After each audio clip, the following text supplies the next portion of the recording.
Here is your full emotional, engaging, YouTube-ready long story, written in plain paragraphs, no headings, smooth pacing, deep emotions, and a powerful message. Story. No one on that snowy Christmas Eve knew what she had done. No one knew that the quiet girl standing alone at the frozen bus stop had just given away her very last $10. Not for food, not for herself, but to help a stranger who needed it more desperately than she did. But what happened next, when a limousine pulled up in front of her, would change her life in a way she never believed possible. If you're watching this, stay till the end, because the twist that changed her fate might change the way you see kindness forever. And if this story touches your heart even a little, make sure to like this video and subscribe, because more life-changing stories are coming your way. Snowflakes drifted down like tiny diamonds as 22-year-old Alina wrapped her thin shawl tighter. She hadn't bought gloves. She hadn't bought a warm coat. She hadn't even bought groceries for the past 3 days. Every cent she had was saved for one thing: a bus ticket to get to her night shift at the bakery. Missing that shift meant losing the only job she had left. Her phone battery was at 3%. Her stomach ached from hunger. But still, she stood there quietly, waiting. That's when she saw her. A middle-aged woman with red eyes and trembling hands stood a little distance away, digging frantically through her purse. Her voice cracked, "No, no, no, I can't lose it now, please." Alina stepped closer. "Are you okay?" The woman broke. "My son, I need to get to the hospital. He had an asthma attack. They said he might need the ventilator." Her hands shook harder. "I lost my wallet. I don't have money for the bus. I need to get there now." Alina's heart squeezed. She glanced at her own hand, the last $10 she had. The money meant her job. The job meant rent. Rent meant not sleeping on the streets again. One choice, and the entire direction of her life could collapse. But the woman in front of her wasn't thinking about rent or jobs.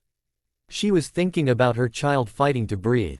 Alina didn't hesitate. "Here," she said softly, pressing the bill into the woman's palm. "No, I can't. Go. Your son needs you." The woman hugged her tightly, tears soaking Alina's shoulder. Then she sprinted to catch the arriving bus. Alina watched it pull away, her heart warm but her future suddenly dark. Now she had no bus fare. No way to get to work. And the bakery was across town, much too far to walk through a snowstorm. Her breath fogged in the freezing air as she whispered, "What now?" The streets grew quieter. Stores shut their lights. Families hurried home with gifts and laughter. Everyone had someone waiting for them.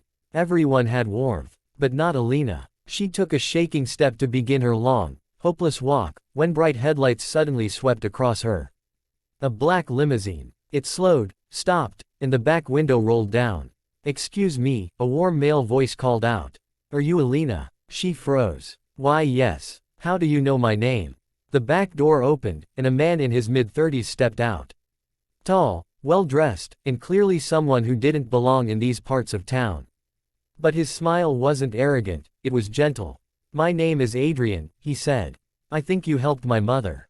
Alina's eyes widened. "The woman from earlier. The missing wallet. The bus. She made it to the hospital because of you," Adrian continued. "My brother is stable now. She told me everything, including the fact that she took your last $10. Alina shook her head quickly. "It's fine. I'm just glad he's okay." Adrian motioned toward the limousine. "Please, get in. Let me take you wherever you need to go." I don't think. You saved my brother," he interrupted softly. "Please." She finally stepped into the warm interior. It felt like another world. Soft lights, comfortable seats, heat that melted the ice from her fingers. Adrian sat across from her. "Where were you headed?" "The bakery," she admitted. "If I'm late again, I might lose my job." Adrian nodded, and the driver began moving. Silence filled the car for a moment before Adrian spoke again. "My mother said you gave her your last money.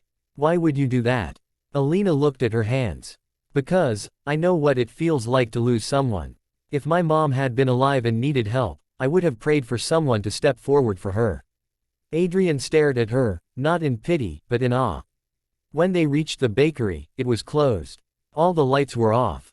Alina's heart dropped. No, they weren't supposed to close early. Her boss stepped out from behind the counter as she approached the door, irritation on his face. Alina, you're late again. I'm sorry, but before he could finish, Adrian stepped forward. Sir, my name is Adrian Hale. The owner's face immediately shifted. Everyone knew the Hale family industries. Oh, Mr. Hale, I'd like to purchase this bakery. Alina's mouth fell open. What? No, you don't have to. Adrian lifted a hand gently. I'm buying it because I'm expanding our holiday charity program. And I need someone trustworthy to manage the community kitchen. He turned to her with a soft smile. Someone who gives, even when she has nothing. Her eyes filled with tears. Adrian, this is too much. He shook his head. It's exactly what you deserve. The bakery owner immediately agreed to the sale, stuttering through excitement. Papers would be processed after the holidays, but starting tonight, everything changed. From now on, Adrian said gently, you won't struggle alone. You'll manage this place. I'll fund it. Together, we'll make sure no one in this town goes hungry on Christmas again. Alina broke down, tears streaming, unable to speak. Adrian stepped closer, placing a comforting hand on her shoulder. You gave away your last $10, but the world returned something much bigger. She had no words, only gratitude. Only relief. Only the overwhelming warmth that comes when kindness circles back like a miracle. And as the snowflakes continued to fall softly around them, Alina looked up at the glowing bakery sign, the same place she had once feared losing. Tonight, she wasn't losing it. She was becoming its heart. And that limousine, the one that pulled up when she thought her life was falling apart.